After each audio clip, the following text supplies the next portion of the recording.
I'd just like to manifest, Senwin, before we act on that, the two sources, the Metro Manila Subway Project Phase 1 and the North-South Commuter Railway System are GOP counterparts to foreign-assisted projects. And as we all agree, as much as possible, we really don't want to touch projects under the foreign-assisted projects. However, we would like to make it very clear to the public that the request written to both Senator Sherwin and myself emanated from Secretary Banoy, and he himself identified these two projects as a source. So we would just like to maintain on the part of the BICAM conferees, we really don't want to touch foreign-assisted projects as much as possible. But given that the department itself was the one who identified it as a source to realign it to a very important, to two very important projects,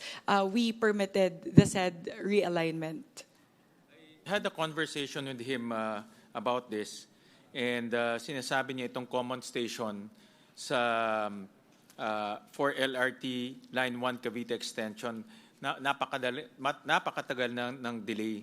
And he is looking to get this up and running this coming 2026. So he suggested this realignment so that they can already start building the common station. At the same time, itong automated fare collection system is to really come up with a cashless, automated fare collection system that uses the most latest technology. Again, this is for the convenience of the riding public. As we all know, the riding public takes this public transportation. So that's why sabi niya na importante to dahil para ma-upgrade na nila yung kanilang technology. But I do agree with you that this type of realignment should emanate from the department so that it's well coordinated with them. Thank you, Senwin.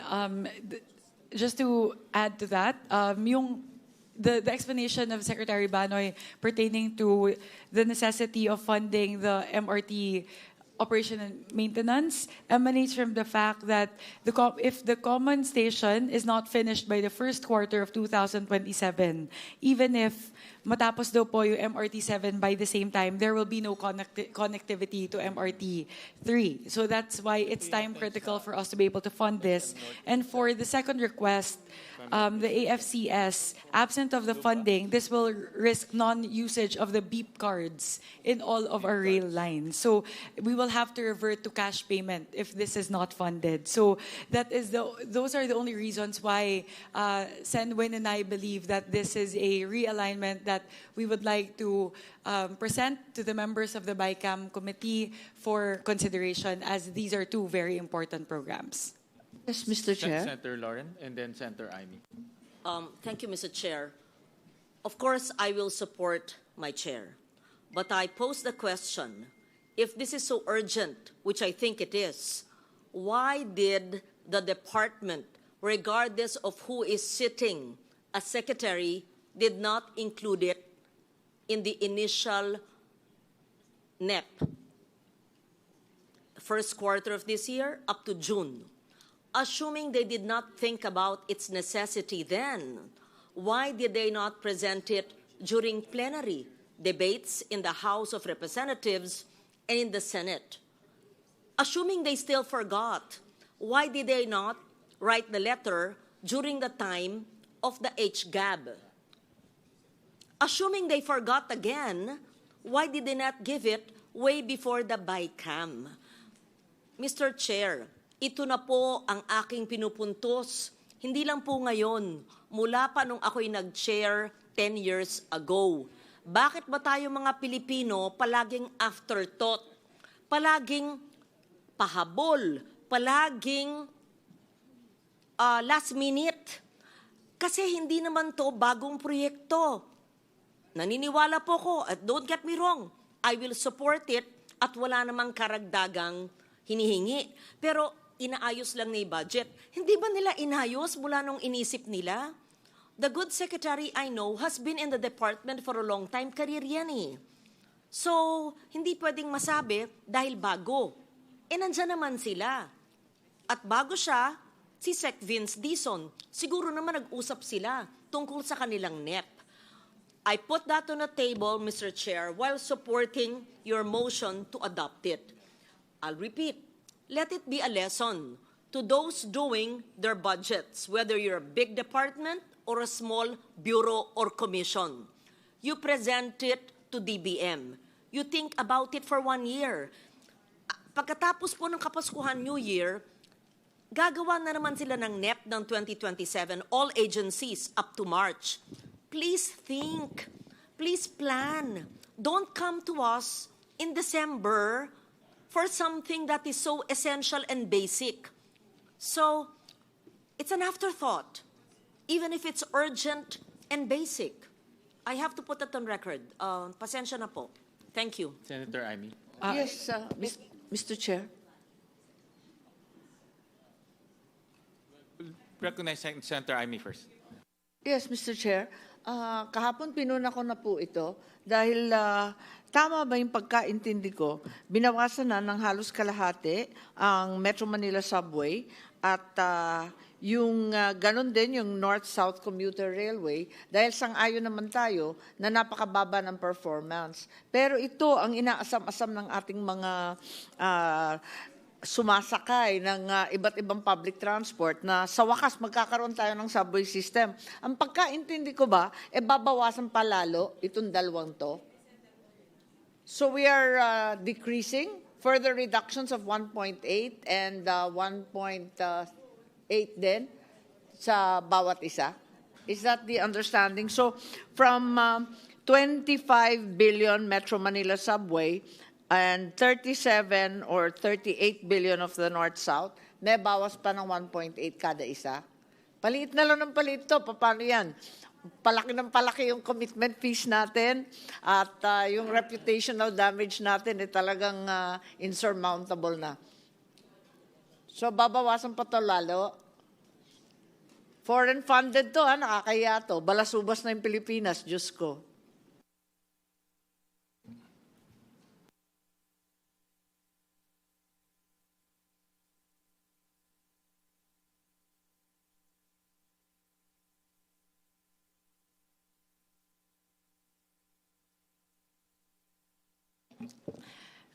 I am on the phone with Secretary Banoy to clarify the queries of Senator Legarda and Senator Marcos. So with tinanong ko po exactly how Sen. Lauren asked it as to why it was not there in the NEP, and it hasn't been brought up either during the House deliberations or the Senate deliberations. What happened po is that both of these, the AFCS project as well as the common station, were supposed to be under two different PPPs.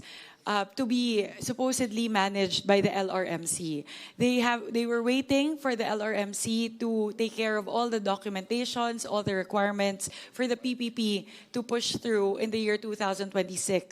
Up until this point, hindi pa po nagsasubmit yung LRMC. So given the criticality, What is LRMC? what's LRMC? It says something, abbreviates it. He better explain. Light Rail Transit Extension. Should call out the head of that LRMC. I mean, we cannot be hostage by people who are not doing their job on time. I mean, ugali. The LRMC po is the Light Railway Management Corporation. That's under him. Management O Corporation. pagalitan niya yung head niya. At saka pag may deadline, hingin niya yung deadline. Ganun lang. Forever. Kasi kung papayagan natin sila, lahat na lang ng ahensya pwede mag-internal realignment. This one po, Sen. Lauren, the LRMC is a private corporation. So this is the private group that the OTR was supposed to work with. Whatever. He should have made deadlines.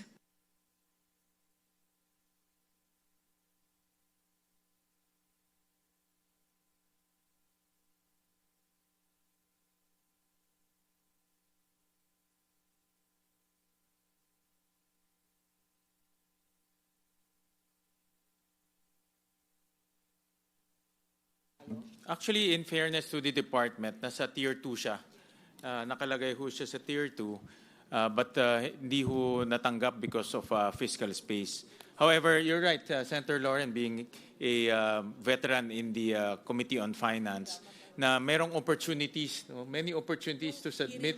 Correct. So, Senate nakakaano hearing, talaga. sinabi. But then again, when we were evaluating the projects, lalo na yung automated fare collection system, ito napakahalaga dahil ngayon yung ating fare collection system ay merong manual, merong yung old technology. So they want to move forward with the new technology. Parang sa Hong Kong or sa Bangkok na tinatap nilang pwedeng gamitin credit card. So that's the essence. So that's why when we were evaluating this, nakita namin na maganda naman yung kanilang proposal. As to the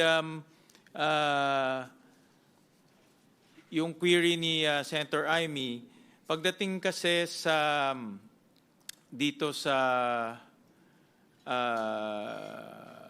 on.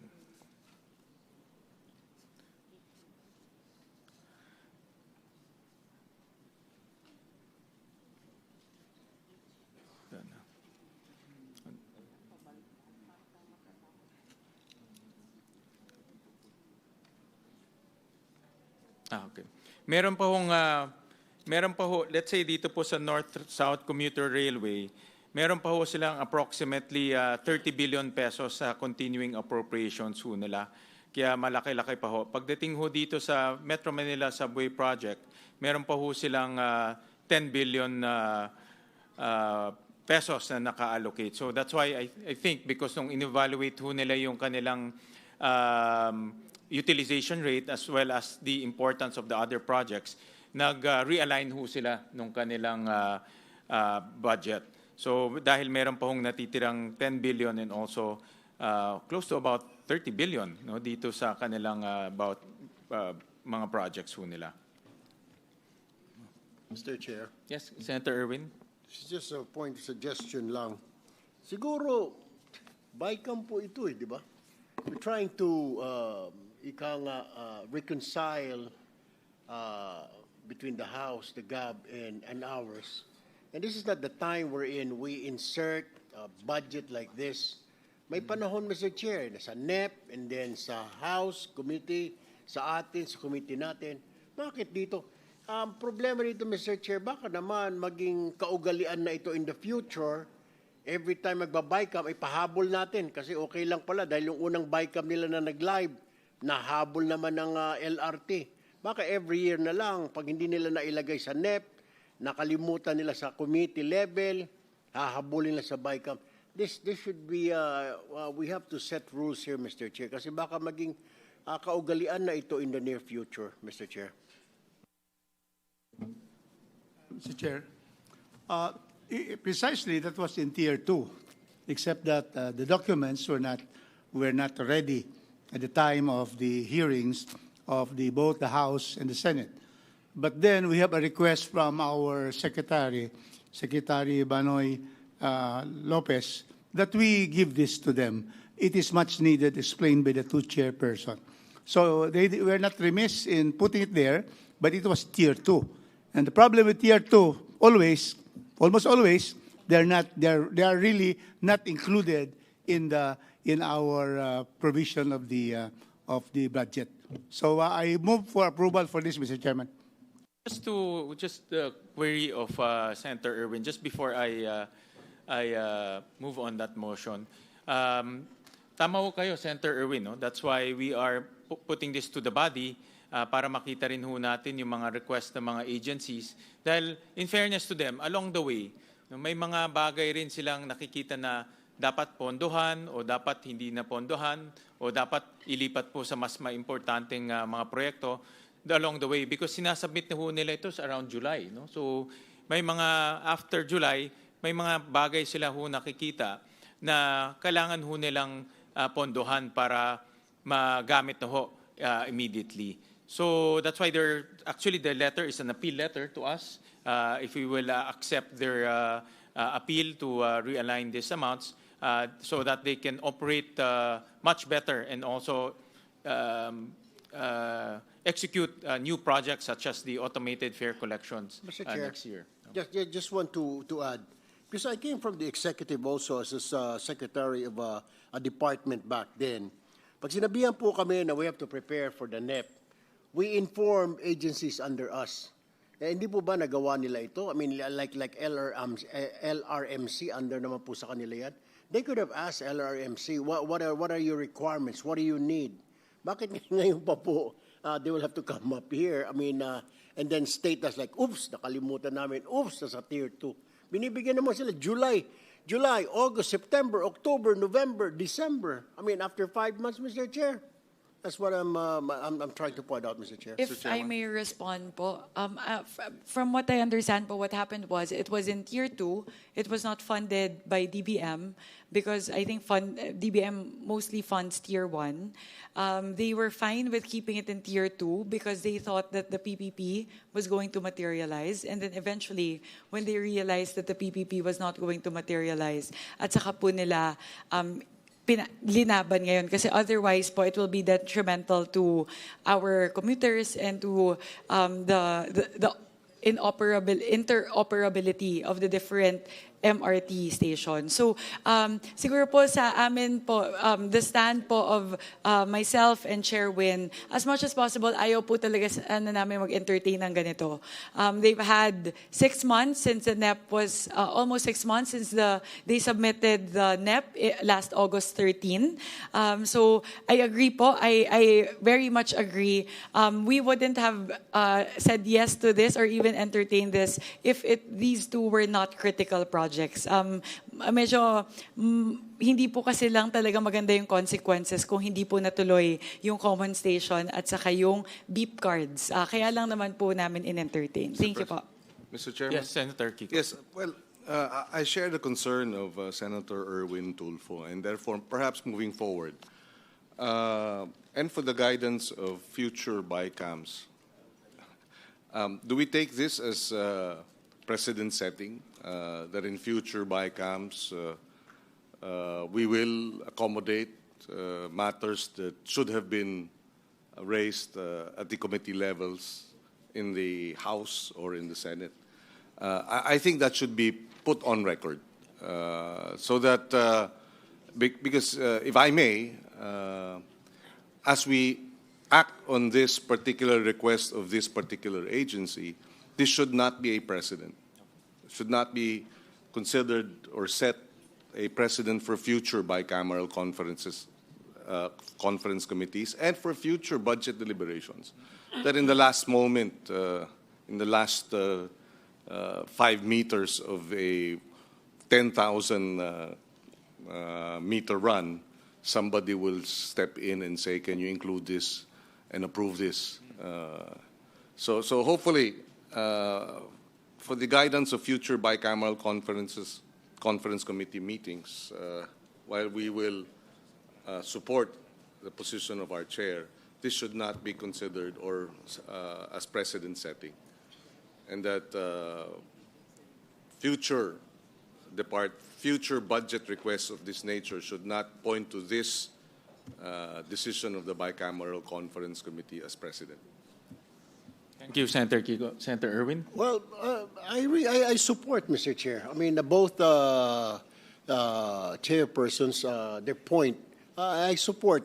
If it's a necessity, why not, di ba? Kailangan po talagang gawin ito, yung Cavite Extension, lagyan ng pondo, automated fare collection system, para isa na lang, di ba? I really do support. Pero my point here, Mr. Chair, is that BICAM is to reconcile the conflicting provisions of the House and the Senate versions of the bill. Hindi po part ng conflicting provisions. So yun lang po sinasabi ko. But I do support, Mr. Chair. I rest my case, Mr. Chair. Thank you, Senator Erwin, and thank you, Senator Kiko, for those intervention. Sa totoo lang ho, ang dami ho naming nakukuhang pahabol. Si Senator Lauren, in fact, mentioned a few items. Ibang department. Diba, Ched, I think, also texted you? Sa akin, meron din ho. Kami ni Chair Mika, ang dami hong mga pahabol request. But ako will approach this on a case-to-case basis depending on the urgency and the importance of the request. Dahil ho dito, common station, automated fare collection, beep card, after analyzing and consulting with the department, we saw that this is important to make our public transportation system seamless, no? Kasi meron siyang intermodal capability. But yung mga others, yung mga pahabol, hindi na ho namin present dito po sa body. No. So with that, we have a motion from from Congressman Rufus. Second. Duly Second. seconded. The proposal is deemed approved. Thank you. Mr. President, Mr. Kiko. well, it was already raised earlier that there were several requests. I would just want to place this on record that after we approved the budget of the Department of Agriculture, that evening, December 15, when did we approve the DA budget? December 13, the BICAM approved the DA budget. On December 15, the DA secretary wrote to the chairperson submitting a list of farm-to-market road projects with coordinates amounting to the same amount that we approved, 33 billion, except that 8.9 billion worth of projects were introduced as in the December 15 letter, which was not in the list of projects that we approved on December 13. How do we act on that? Chair. Mr. Chair, at the end of the day, I will support my chair. But let me please put this on record. Just like I spoke last night and now about the OTR, it's the same issue with the Department of Agriculture. If the more than 8 billion pesos worth of farm-to-market roads were indeed essential in serving our farmers in the hinterlands, why was it not included in the NEP or even in the HGAB? Even if you say that there are coordinates, why did they swap? So I would like to know what were the more than 8 billion pesos worth of FMRs that are deleted now from the HGAB and the Senate version that we are reviewing in the BICAM. Sino po ang mga magsasaka na maaapektuhan sa matatanggal na FMR dahil pinalitan ng DA ang kanilang listahan ng farm-to-market road? I don't understand. So ano mangyayari po sa farm-to-market roads na sinumite ng DA, na inaprubahan ng HGAB, na inaprubahan po natin, tapos papalitan dahil sa isang sulat? So I would just like to make it clear that these are not Senate-introduced FMRs. We did not introduce or submit a list to the Secretary, just to be fair, okay? Insofar the Senate is concerned, we understand and support the House amendments for farm-to-market roads in specific rural districts, and that is both needed, and as long as there are coordinates and not just a lump sum, that is supported. But suddenly there's a change. And as I said, I spoke to Secretary Laurel on Sunday morning because I was confused with the 16B NEP and the another 16B HGAB. And he said, I don't know if I should say it here. Okay, he said something. I will tell you later. Then I'm surprised that he's sending another letter now for another 8 billion. So I would like to know, I have to be enlightened, Mr. Chair. Why is there suddenly, within 3 days of that conversation, there's a change of heart or a change of mind of farm-to-market roads worth 8 billion? Ano po ang mangyayari sa tinanggal niyang 8 billion? At anong nangyari sa ating kanayunan na kailangan bigla ng 8 billion na ito? So may switching. May swap. So yung tinanggal po na 8 billion, malay ko kung saan yun, Saan po ilalagay? Sa NEP ng 2027? Ito pong bagong 8 billion, saan po nanggaling yan? Anong mga distrito, probinsya, bundok, kanayunan, saan? Please enlighten this representation. I'm not trying to interpolate my colleague because I did not receive the letter. I just want to understand, please. Again, if we will make this a habit, then every agency will change internal realization. Oh, pareho naman ng level eh. Papalitan na namin ng laman. Ano tayo, halo-halong kalamay? Ang BICAM, nangyayari ba sa akin noon? Ay, hindi ako tatanggap ng ganyan. Last minute? Di. So, maybe you can, what is that agricultural emergency that the DA will have to change 8 billion worth of FMRs? I want to know and understand. I'm not angry at the vice chair or the chair of Agri. I'm just passionate when there's something I do not understand and I need to comprehend it, Mr. Chair. In the end, I will support my chair. If I may place on record, this request has not been acted on.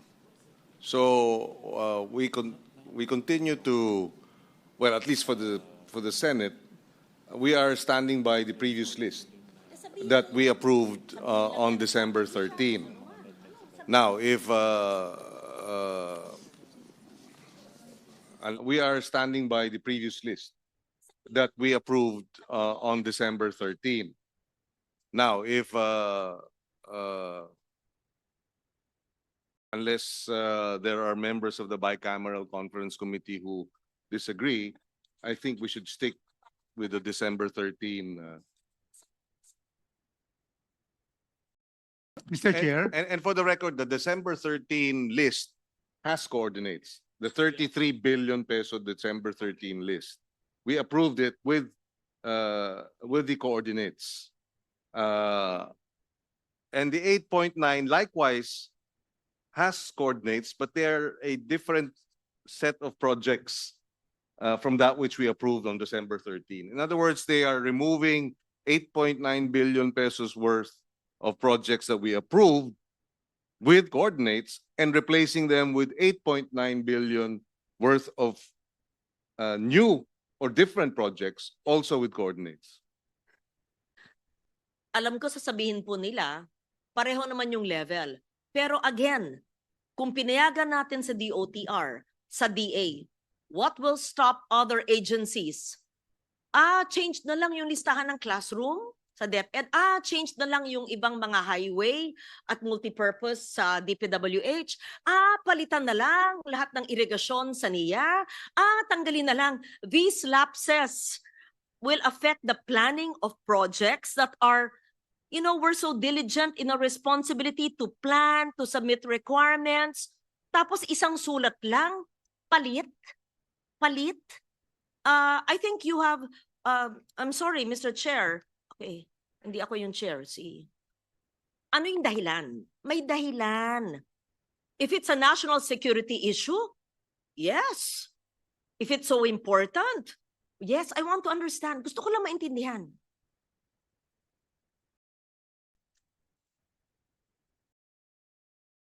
So there's something he knows that we don't know. May I venture a guess based on, well, Not guess. no, it's because not a the guess. BICAM is No, not let me guessing. finish, ma'am. May I venture a guess based on the letter that he sent to us and the reason that he gave? Part of the reason that he gave was, please be informed that the earlier submission was made without the approval of the Secretary of Agriculture, as the undersigned was on official medical leave at that time. So, and this is where my guess comes in. No, this is where my intelligent guess comes in, if I may be allowed to perhaps try to understand what happened here. This is the first time we have asked for coordinates. We've never asked for coordinates before. In previous budgets, it has always been lump sum.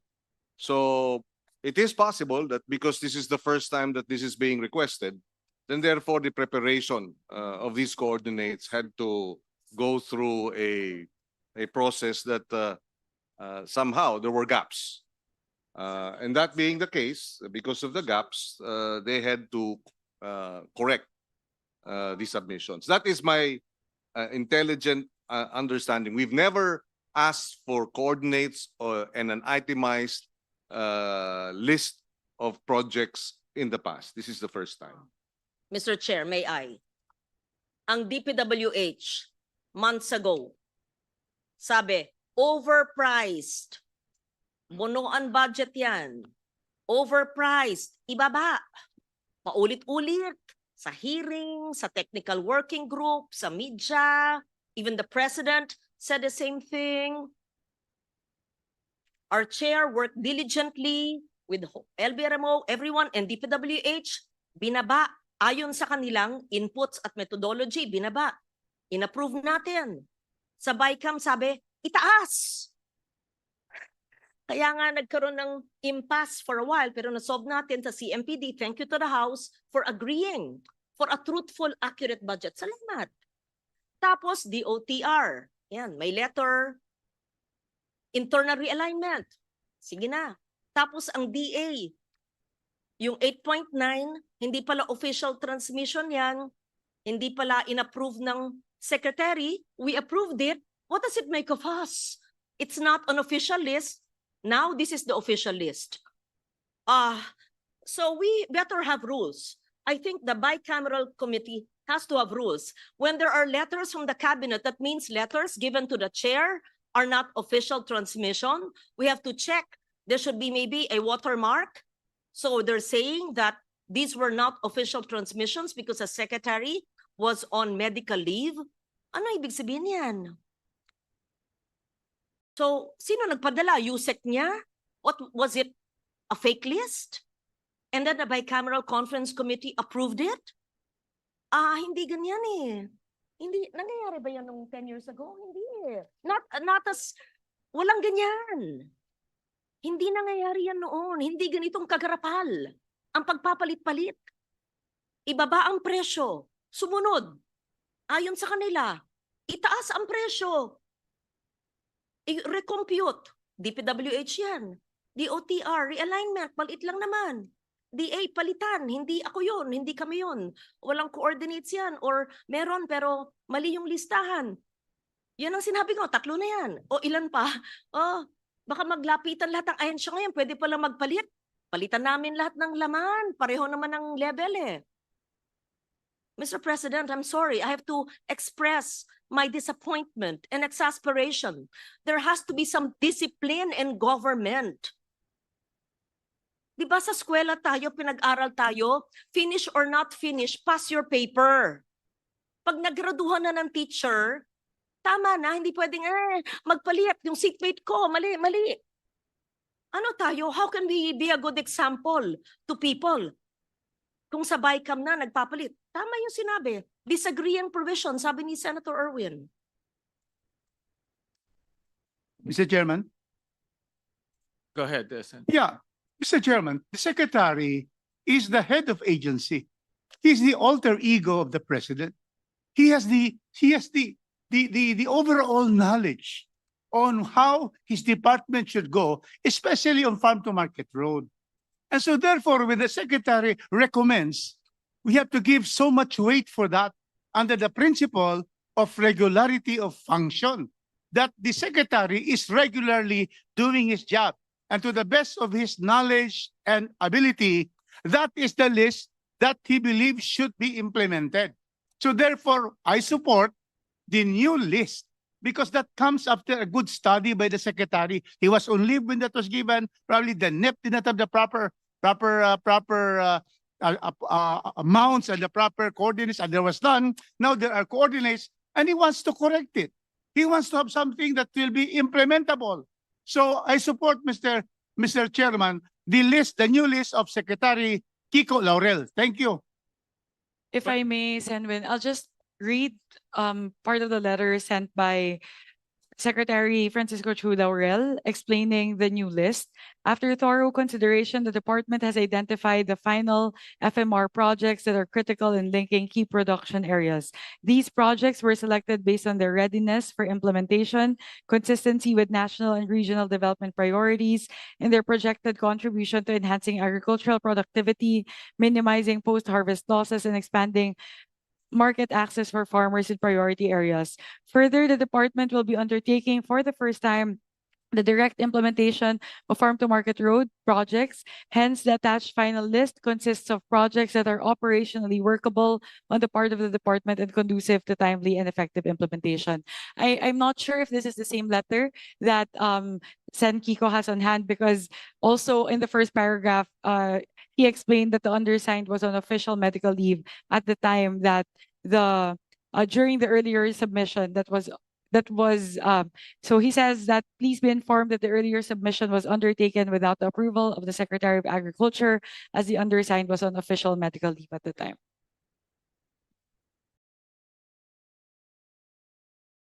Actually, I was talking to Senator Lauren. Ang tanong niya kung nangyayari ho to nung mga unang panahon.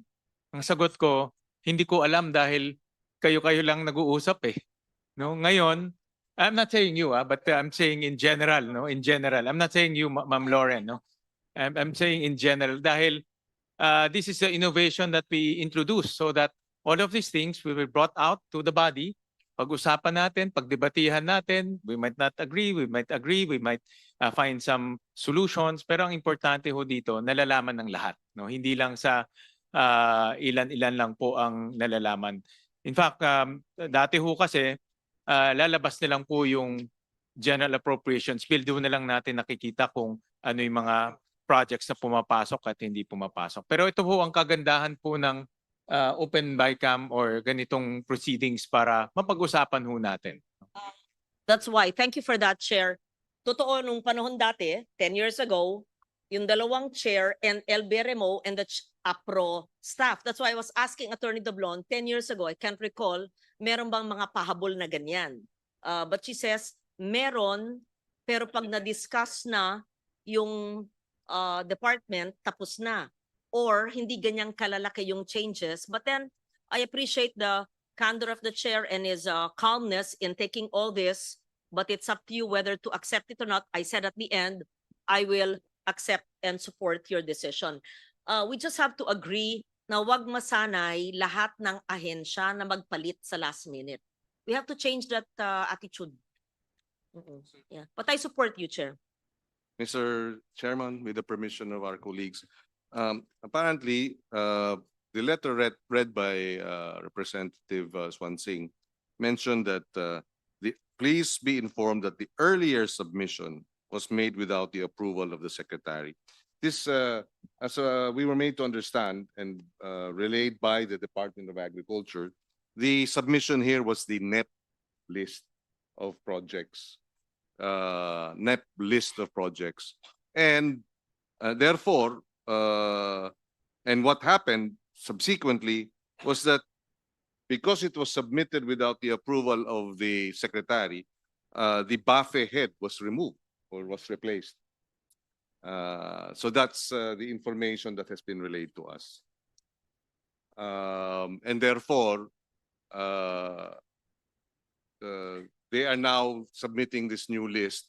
What's important, I think, in the end, and again, I share the concern that these last-minute appeals should not be the norm. What's important here is that for the first time, the list has coordinates. This has never been done before, and therefore, the accountability and transparency objective is met. Of course, we have to continue to be vigilant, and that's why we have identified this information. We have also put forth a provision, special provision on citizens' participatory audit, which means as the project is being implemented, the COA has a memorandum circular that provides for a program wherein citizens can participate in the audit.